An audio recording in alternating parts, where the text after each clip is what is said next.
No, I've whipped up this nasty little soiree over at his friend Wyatt's house. Soiree? What? Soiree, honey. I think that means, party. Party. You know, there's going to be sex, drugs, rock and roll, chips, dips, chains, whips. Oh man, we loved that movie back in the day. That's Weird Science from 1985. Hey, welcome to the channel. I hope everyone's doing well. I appreciate both of you very much. Hey, I had two things really to cover real quick, so I think we'll be able to keep this video short. Of course, I always say that. That doesn't always make it so. The first one is related to reinvestment of dividends. I have automatic dividend reinvestment enabled on some of my funds and stocks. Not all of them. In fact, probably not most of them. And mainly that's because I want to take a little more direct control over the timing of picking up additional shares, or maybe taking those expected funds that are going to hit my account, those expected dividends, and putting them somewhere else, whether it's a rebalancing sort of thing, or I've got other investments. Another thing too is that I use income from some of these high yield funds. I trickle off some of that to acquire additional shares in more traditional investments. And I think I'll do a video here in the next week, sometime within the next week, talking through some of the other things I'm invested in. And certainly not because I think they're the greatest selections, but I always appreciate seeing what others are doing just to get ideas for myself, or to compare against maybe similar things that I'm doing.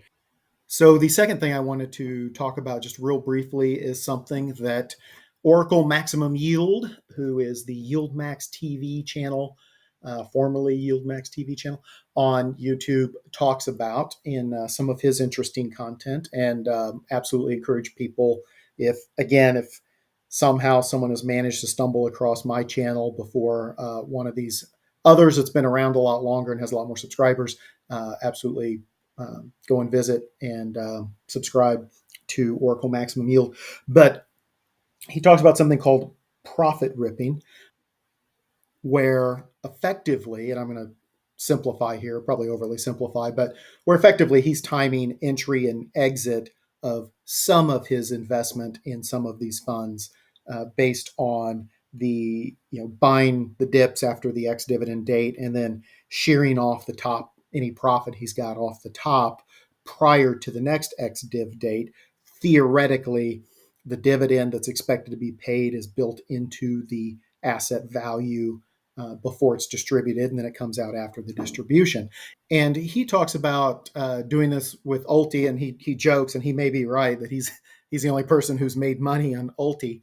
But when you look at ULTY, I don't know that this is the one I would be doing that on, although I think he's had some success with it based on what he's talked about. You certainly see places here where you could pick up, this is about when the ex-dividend date would have been.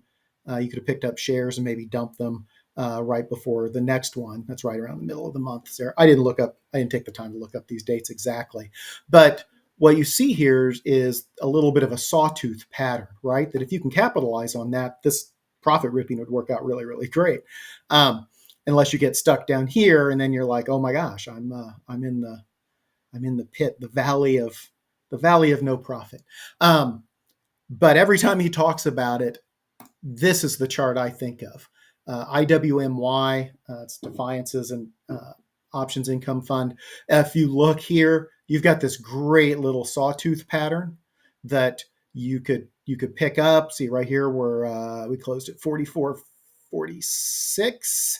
And it looks like maybe this was probably about when it's about when that would have distributed. So we're down here at 44.46. We're up here at 46.20. You get out, the next day it drops. Now, what he's doing in most of the examples I think I've seen him share is a little bit different, and then he's kind of shearing off the top, a profit portion off the top, and then may or may not take that chunk and buy additional shares once the drop happens. I don't know that I would do that with this one because I don't necessarily want to be sitting and holding on to this one, even though the dividends have been substantial. So if you were sitting up here, whatever shares you held on, through the ex dividend date, um, it paid like $3.67 a share. But if you look at this, you're going to drop from the close of 40.31 down to let's see, you're in the 30, boy, close of the day 35.43. So over $4 and drop. And if you look, you see, it never recovers all the way on the share price, even though the yield's really high on this. So the idea of getting in, ripping that profit, which includes that embedded dividend off, and then letting it drop, and then maybe buying more shares than you held before. And I don't know that I would do that with 100%, but I might take half of the profit and allocate that towards additional shares to do something like this. So it's a fun strategy. Obviously risky. You could get stuck holding something and have it go completely bad on you. But this might be a fun thing to do with a few bucks. So those were the things I wanted to go through real quick, what was kind of on my mind. Like I mentioned previously, I think in one of the next video or two, I will go through some of the other probably more traditional things that I'm invested in. If you found any of this interesting or worthwhile, would very much appreciate a like on the video and a subscription to the channel. And of course, as always, I hope everyone has had or is having a tremendous day and week, and that your profits are green. Take care, everyone.